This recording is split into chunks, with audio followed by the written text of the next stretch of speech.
مدینہ کی خاموش راتیں تھیں، ہر طرف سکون تھا، لوگ اپنے گھروں میں آرام کر رہے تھے، لیکن انہی راتوں میں ایک شخص تھا جو خاموشی سے اٹھتا، اپنے کندھوں پر ایک بوری رکھتا اور مدینہ کی گلیوں میں نکل پڑتا۔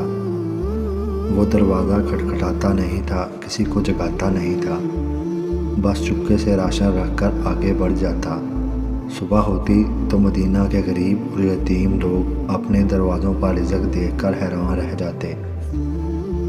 وہ سوچتے، یہ کون ہے جو ہماری مدد کرتا ہے؟ سالوں تک یہی سلسلہ چلتا رہا، لیکن کسی کو کچھ معلوم نہ ہو سکا۔ پھر ایک دن مدینہ میں ایک خبر پھیل گئی، ایک عظیم شخصیت دنیا سے رخصت ہو گئی۔ وہ تھے حضرت امام زین العابدین رحمۃ اللہ۔ جب آپ کو غسل میت دیا جا رہا تھا تو لوگوں نے ایک عجیب منظر دیکھا۔ آپ کی مبارک کمر پر گہرے نشانات تھے، ایسے نشانات جیسے کوئی انسان سالوں تک بھاری بوجھ اٹھاتا رہا ہو۔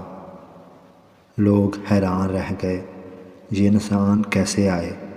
تب آہستہ آہستہ ایک راز کھلنا شروع ہوا۔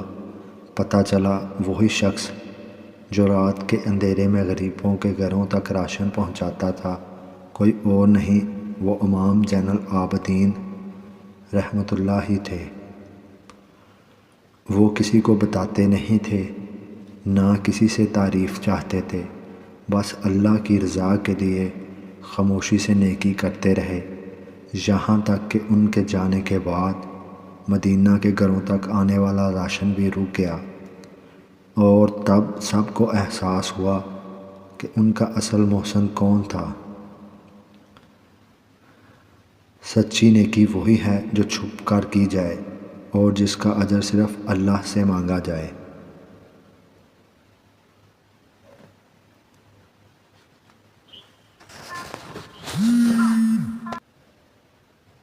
حضرت امام زین العابدین رحمۃ اللہ کے وصال کے بعد جب آپ کو غسل میت دیے جانے لگا تو ایک عجیب منظر سب کو حیران کر دیا۔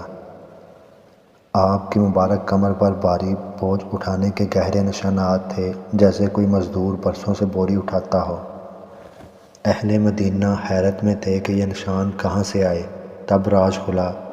امام زین العابدین رات کے سناٹے میں خاموشی سے اٹھتے، اپنے کندھے پر بوری لاتے اور مدینہ کے غریب و یتیم گھروں تک راشن پہنچاتے۔ کسی کو کانوں کان خبر نہ ہوتی۔ دن میں لوگ اپنے دروازوں پر رزق دیکھ کر حیران ہوتے، مگر دینے والا کون ہے یہ کسی کو معلوم نہ تھا۔ یہاں تک کہ آپ کی وفات کے بعد یہ راز کھلا کہ مدینہ کے غریبوں کے دروازے پر راتوں رات دستک دینے والا دراصل امام زین العابدین ہی تھے۔